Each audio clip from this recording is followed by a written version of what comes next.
Is beauty influencer culture dying or is it just changing? And that's what I wanted to discuss in today's video. Hi, if you are new here, my name is Staci. I feature unfiltered opinions, honest reviews. I'm that marketing journalistic lens on the beauty space, and we do like top headlines as well for the makeup space. And we're talking about influencer culture. Is it dying or is it just changing? And what sparked this question to me was the whole Jaclyn Hill controversy that happened not too terribly long ago. The entire internet has been talking about it, how Jaclyn Hill is so disconnected from her audience. She keeps posting luxury hauls and she keeps posting like these extravagant, over the top lifestyle that nobody can relate to anymore. And we're going to be talking about all of that today. So if you've been scrolling through beauty YouTube and TikTok lately, you probably have seen these trends. It is not missable. There are so many beauty YouTubers who have transitioned into sort of lifestyle aesthetics, or they are featuring like high-end beauty hauls or high-end fashion hauls. There are endless like get readies with me. There are like haul videos that are super product heavy so that they can link all that information in the description box down below. And it's just getting tiring. People are sick of it. So more and more longtime beauty YouTubers and creators, they're stepping back as well. Like if you haven't noticed this, like I've seen some of my favorite creators that I watch that are like, I'm going to be stepping back from creating so much on YouTube. Like Samantha March, she just announced on one of her get ready videos that she's not going to be creating as much beauty content in 2026. The same with Angelica Nyqvist. And a lot of creators have been stepping back from the beauty space. So what is going on in the beauty space as of late? Is it coming to an end? Is it dead? Is it end of story or is it changing? So according to a 2025 report by influencer marketing platform Tracker, many beauty and fashion creator categories are seeing declining engagement despite increasing content volume. Makeup, skincare, and hair care uploads all increased, but engagement and video views have dropped.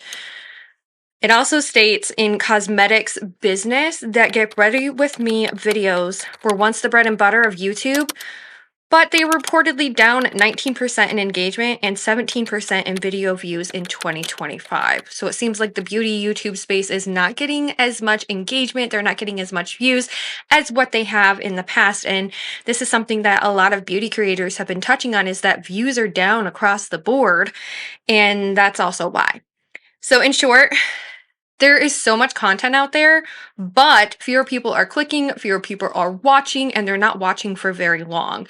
There has also been studies done that our attention spans, because of TikTok and Instagram Reels, our attention spans are actually less and less, and we are more prone to watching short form content over long form content. What are consumers craving instead? Authenticity, honesty, and conscious consumption, because they don't want beauty hauls. They don't want luxury hauls. They want conscious beauty decisions, and they want to be informed on what is going on in the beauty, the fashion, what's really worth it, what's not really worth it. So in cosmetic business, that same analysis argues that beauty brands and creators must abandon the old playbook, the overproduced haul, the constant buy this energy if they want to stay relevant. I 100% agree with that. That's something that we have been seeing a lot lately, is a lot more minimalism from a lot of our consumers, a lot more declutters, a lot more like very conscious beauty purchases and very conscious beauty spending. Real Style Network, they state that many viewers, especially Gen Z, they are leaning toward minimalism, sustainability, mindful consumption, and extravagant influencer lifestyles.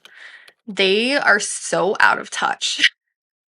In other words, the demand isn't dead. So there is still beauty content that is being requested out there, but it's not hauls. It is not over indulgence, over consumption. It is minimalism. It is how to use your makeup stash. And people are craving tutorials and minimalism and just de-hauls and, de-influencing videos more than anything, or even just commentary content in general, or history content about the beauty and makeup space.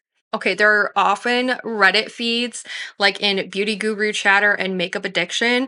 They say things like, I stopped watching beauty YouTube and buying makeup altogether. I trust non-PR and non-ad reviews only now, which I did do a video on, like, a whole thing about, like, are reviews trustworthy these days? especially if you receive the product, if something is sponsored, and I will leave that linked for you guys in the eye. And then other people have said that they've seen beauty content creators now discuss the beauty community and how it is declining, which is also true. That this has been an ongoing topic in the creator space, but not just in beauty. I actually think across the board it's been seen.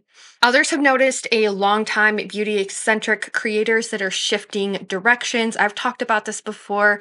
We used to have Taylor Wynn, who had her Foundation Fridays, and she went on a like year-long nomad expedition. Now she is actually buying a home. She's moving to Texas. She has a new boyfriend and she has a dog as well. And like her content has completely shifted away from beauty. She does like hauls and blogs and get readies with me and just like chit chat type of things. But she used to do like very dedicated beauty videos and she doesn't do those as much anymore as what she used to. She's actually more on the conscious consumerism wagon where it's like, these are things that I'm constantly using. These are things that are like, I 100% can back and recommend, which isn't necessarily a bad thing either, because that's what people are craving. On a Reddit feed, somebody wrote, Allison Anderson and Christine Kobezeff used to post a lot of beauty related content. Their YouTube channel is mostly about something else now. And honestly, viewers are feeling let down by these creators that they started watching them for beauty and they started transitioning to different content, which is also why it seems that views are down as well. What is next for the creator space? What is next for the beauty space? According to a 2025 feature on influencer marketing disruption, beauty content, it's not dead. It is evolving. Instead of mega influencers pushing every product drop, the spotlight is shifting toward micro influencers, honest storytellers, and creators who prioritize trust, transparency, and reliability. And that's according to the Real Style Network, which is literally what I do on my channel is relatability, prioritizing trust, transparency, and giving you unfiltered, honest reviews. Does this work? Does it not work? We're testing out a beauty trend. We are giving you a tutorial on the latest beauty trend with product that you already have. Those are things that we feature on this channel. So according to Forbes, thanks to this shift, brands that adapt are focusing on long-term relationships, credible narratives, and real value, and are seeing better returns than those pushing for quick viral hits. It means that viewers want rich, meaningful content, and they don't want the like, buy this pretty palette. They want like a 3 looks, 1 palette. Is this usable? What is the formula like? Is this comparable to another palette that I have in my collection?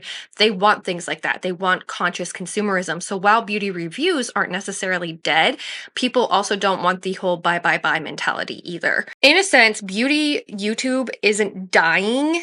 It's not dead. It's not like, it is definitely changing to a more conscious landscape where we want, like, people want conscious consumerism. They want honest, authentic reviews. They don't want like just like bread and butter of what's good in the makeup industry or like, you know, a half-assed review on something that they received in PR. They want the honest, legit truth. They want wear tests. They want honesty to a T, to 100%. So my thoughts. Do I think that the beauty YouTube space is dead or is it just changing? And honestly, I can say from a marketing perspective, it is definitely not dead. It is changing. A lot of content has changed where we do still have beauty reviews, but like I said, this is something that the beauty industry on YouTube needs to take a hard pivot for and start doing those very nitty-gritty, in the detail type of reviews, type of content where they really dig into what this product is claiming it's supposed to do, and then either debunking it or proving it to be true. That is a lot of what I do, especially with my foundation wear tests. Like, I love to do foundation wear tests and tell you guys, like, is this a good foundation? Is it really holding up to the standard that it is like advertising for? Or is it just words, mumbo jumbo, and it sucks? And I will do a foundation like wear test, and then I will literally wear that foundation for weeks and weeks and weeks, and then give you an update on it. So some big names from the early days of beauty YouTube, they are going to fade because they don't know how to pivot. They do not know how to read their audience. They don't know how to read what the audience wants. They're too busy flaunting their wealth that consequently came from being an influencer. And then some other people are going to rise through the ranks and they're going to be noticed for conscious consumerism, beautiful storytelling, and also historical storytelling and beauty news and like all the things that come with it and just the transparency and the honesty that comes with that type of content. If you haven't noticed, Kelly Gooch, she's almost at 200,000 followers, subscribers on YouTube because she has pivoted her entire channel to storytelling, research, history of the beauty space, as well as very conscious consumerism. And her channel is thriving on that kind of content. So definitely leave me a comment down below if you're in agreement with this sort of thing and what is going on in the beauty space and what you think the beauty space is evolving into, especially what I think the beauty space is evolving into. I want you to share this video with somebody.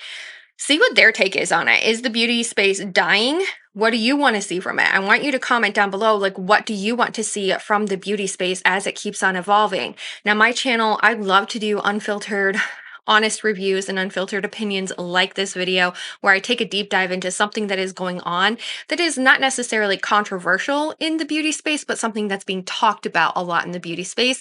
And this is actually what really sparked that video from Jaclyn Hill, minus some other things. And you guys can hear my opinions in that video. Again, it is linked for you guys, and I will put it in the description box as well, so you guys can go see that. But the beauty space is changing, the algorithms are changing, and consumers want something different from beauty YouTube creators. So what do you want to see? I know what I want to see in this space. I want to see transparency, honesty. I want us to go back to circa 2014 when people weren't being paid for collaborations or reviews. I want to see honesty more than anything in this space. I want to see tutorials again. I want to see just transparency, reality, and what it really means to be consuming beauty. And because we're in this very fast-paced environment of things being released so much in 2025, it becomes very overbearing. And I want us to kind of take a step back from that and get back to the roots of beauty and how beauty can be classic. And like there are classic looks that you can get from beauty, that you don't have to always follow the trend or the latest TikTok video that gives you a little hack to do your makeup. Like, beauty is subjective, it is beautiful, and I think that we need to take a step back into that role instead of like the money role. Do you have a complete list of like 5 to 10 authentic beauty YouTubers that you love to watch here on the platform? I would love to know who you are watching that you think is like authentic, who gives authentic reviews that are trustworthy and that are sponsored in any way, shape, or form. Leave me a comment down below. I hope you guys consider subscribing before you go, and I hope I get to see you in my next video. Bye!